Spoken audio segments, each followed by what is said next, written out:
Ваши аплодисменты, пожалуйста. Юнус Карташин сразу, бuyurun gelin yüzünü aç. Bravo, bravo.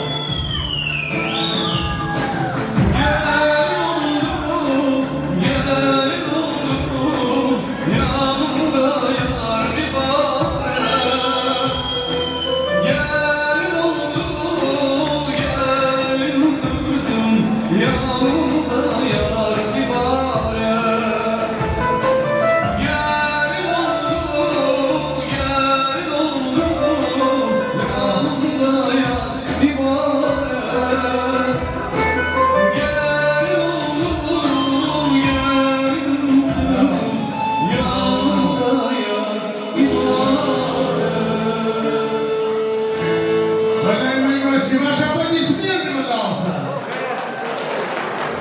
Уважаемые гости, давайте также под вашими бурными аплодисментами встречаем жениха Газира. Встречаем!